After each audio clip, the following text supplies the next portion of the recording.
Alright, magandang gabi po sa inyong lahat mga kababayan, Batang Maynila Toits. Naku po mga kababayan, itong si Senator Bato de la Rosa, mukhang lumalambot.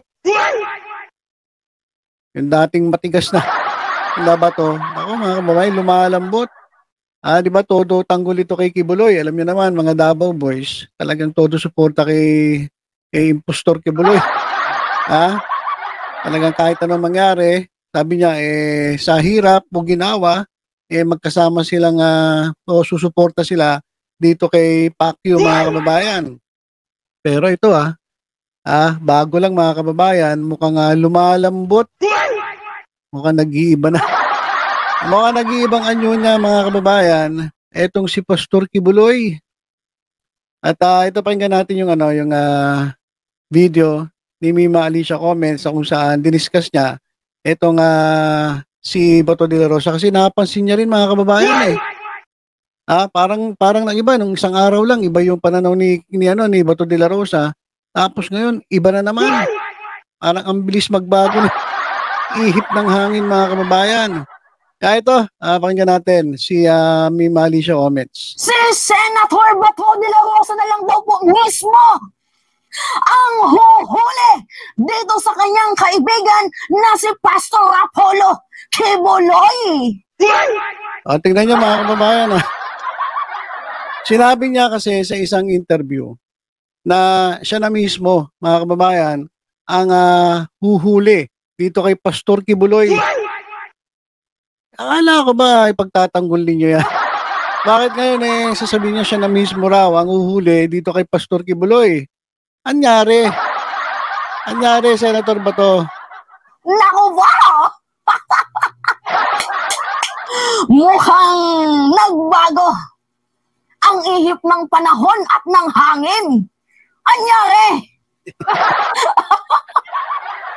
Alam nyo guys nung pinanood ko yung press conference ni Senator Bato de la Rosa, ako ay nagulat. Nagaling na mismo sa kanyang bibig na siya na daw mismo guys ang huhuli dito sa kanyang kaibigan na si Apollo Kibuloy. Pero niya ang bilis magbago ng ng ihip ng hangin. Nung isang araw lang sabi niya pagtatanggol nila si Kibuloy O hindi nila pababayaan kahit ano mangyari, sa hirap at ginawa, walang iwanan.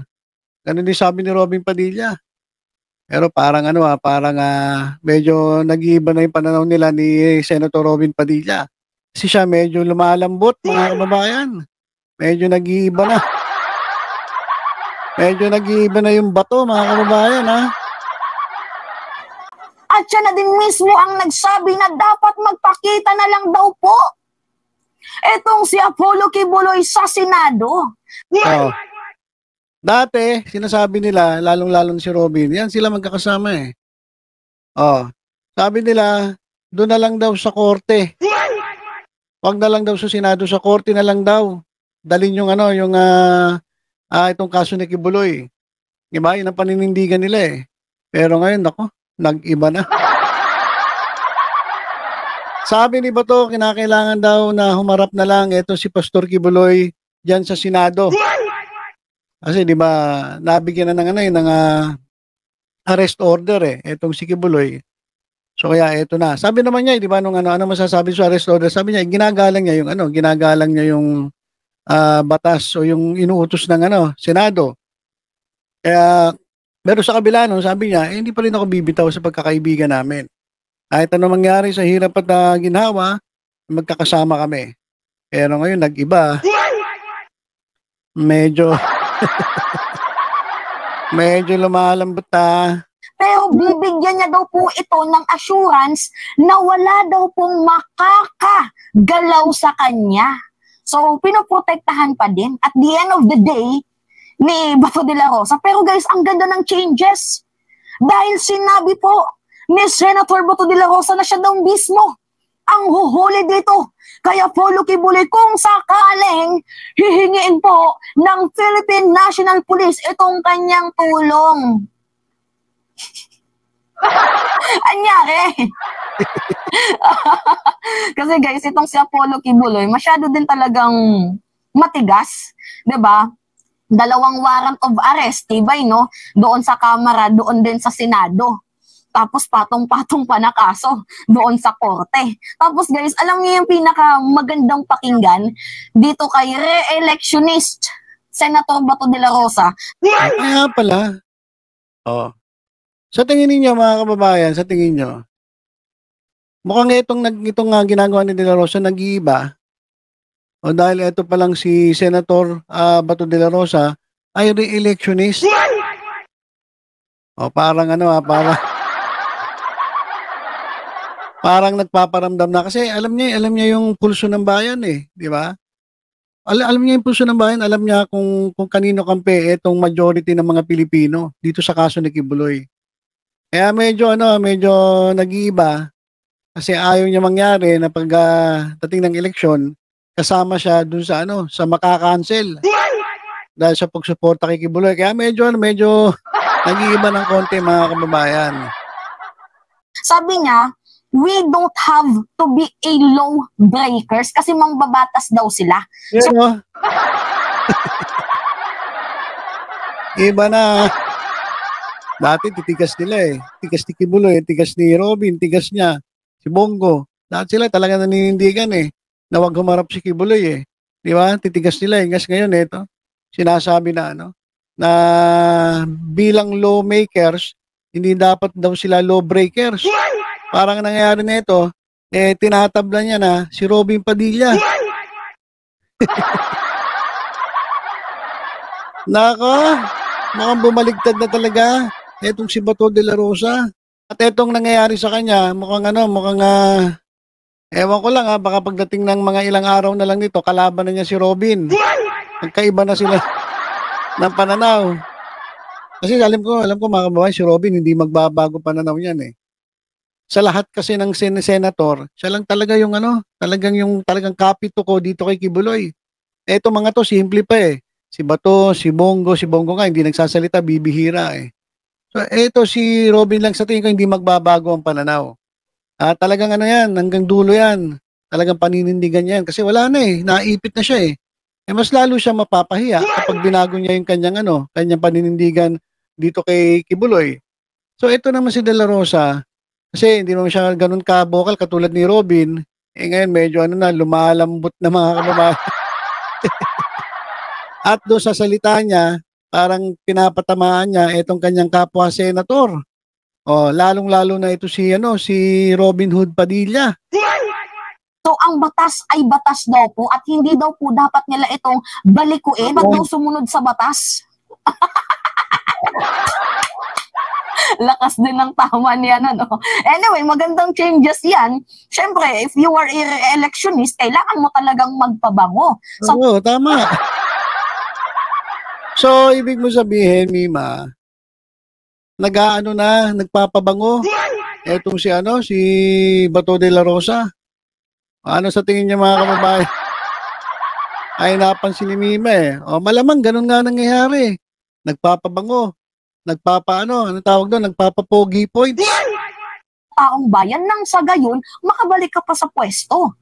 Kaya guys sa mga nanonood sa atin dyan, ako po, ingat-ingat, baka mamaya, diba, kumagat na naman kayo dito sa mga makalaglag panty na statement ni Senator Bato de la Rosa. And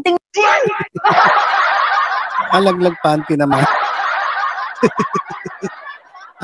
Yung mga meron na talagang dito nagbabago na, nagkakaroon na ng pambubudol. Eto na naman tayo. Eto na naman tayo dito sa mga salita ng politiko. Na nung kailan lang iba, ngayon ibang-iba na. Siguro napansin niya parang parang mali etong aming paninindigan. Hindi ako mananalo nito sa susunod na eleksyon. Habang maaga pa, baguhin ko na. Kung kinakailangan banatan ko, itong ilan sa aking mga kakampi dito, mga senator, kapwa senator, gagawin ko na para susunod na eleksyon, may pag-asa pa. Kasi ito si Robin, mukhang malabo na to mga kababayan Ang daming galit na dito tapos nakikita pa na parang hindi niya kaya yung kanyang responsibilidad bilang senator. At parang lumalabas talaga na hindi niya kaya. Wala siyang kakayanan sa isip, sa gawa, bilang isang senator. Kaya sabi ni Bato siguro sa isip niya, nako, Bato, isip-isip, Bato. Kung gusto mo pang mapwesto, mabalik dyan bilang senator susunod na eleksyon, magbago ka, mag-isip-isip ka, baguhin mo agad yung ano mo habang maaga pa. Yung iyong pananaw.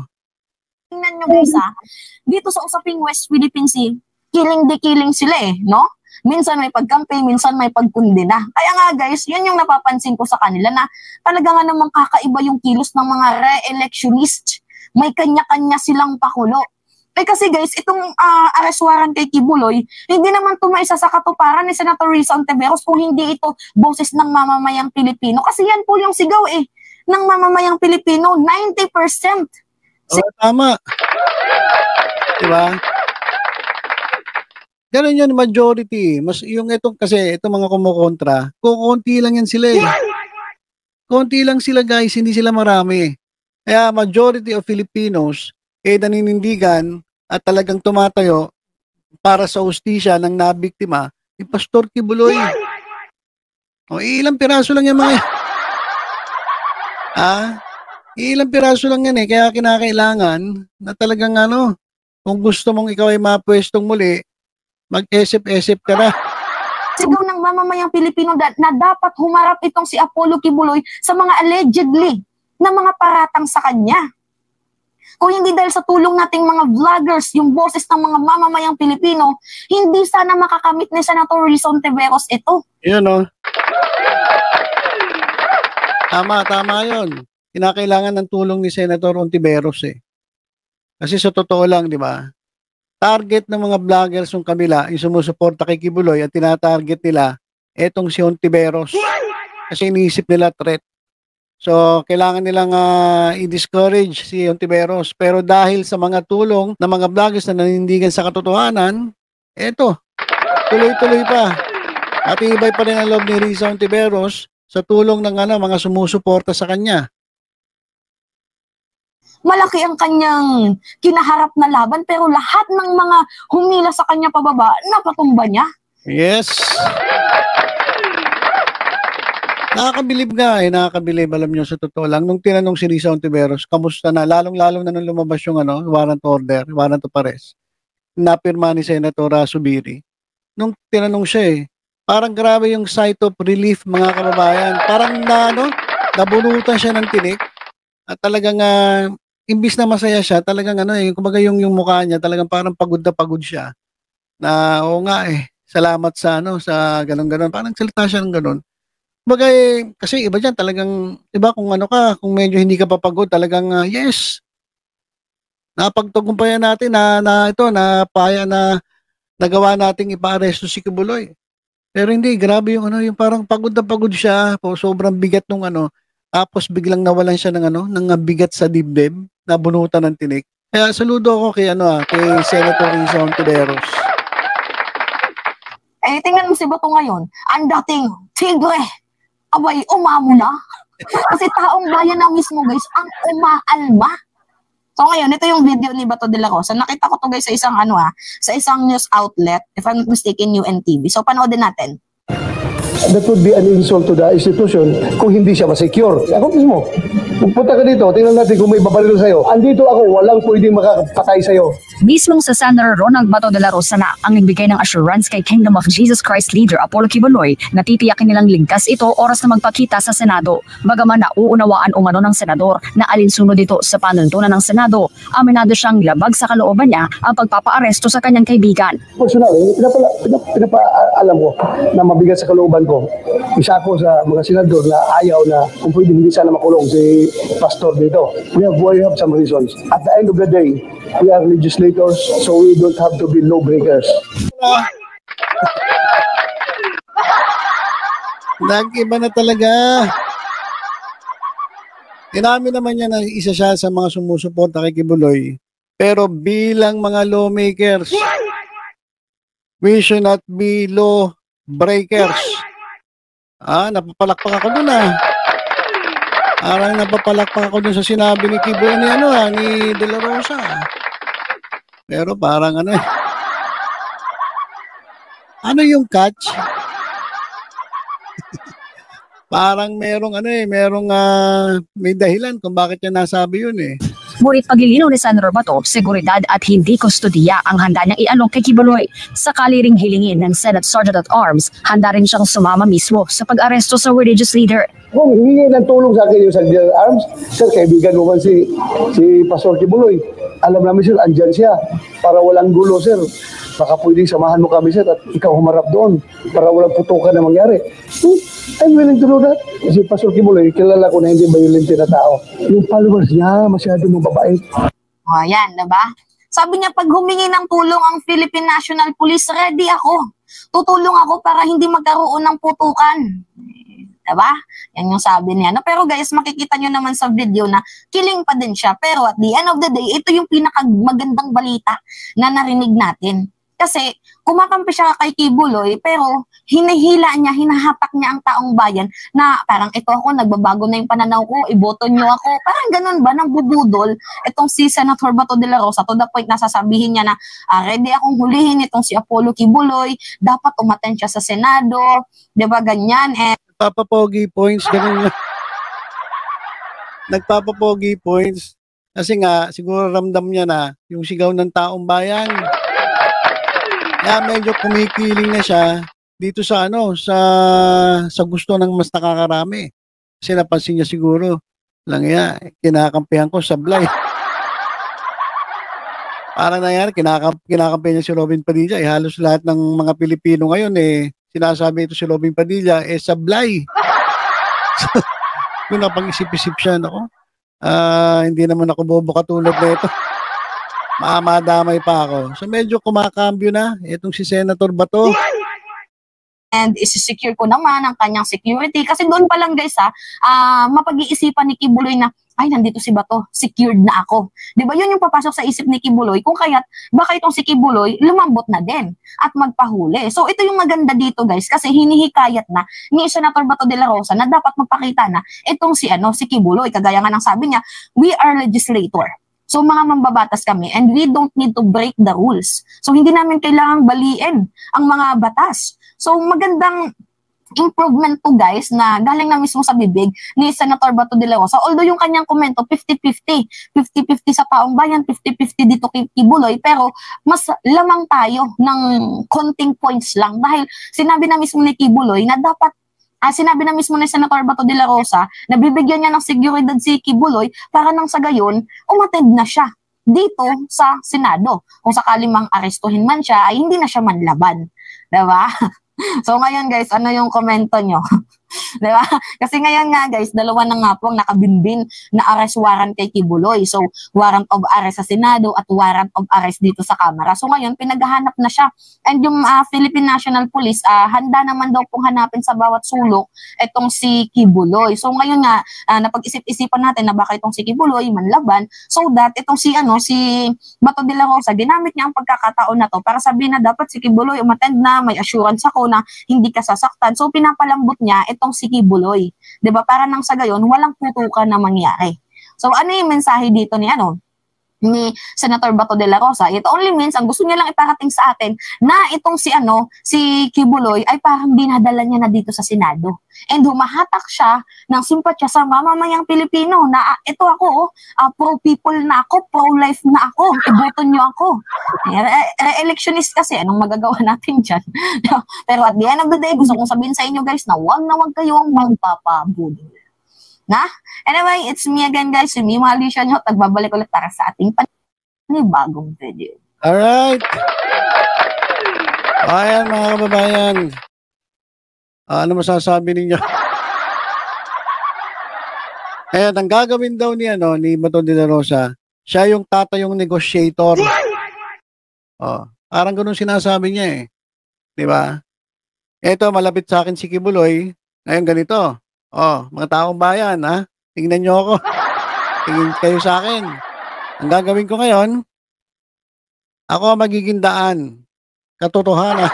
Hindi, daan lang po. Ako magiging daan. Kakausapin ko si Kibuloy na humarap sa Senado. At pangangakuhan ko siya na talagang iingatan siya, may security, walang mangyayari sa kanya.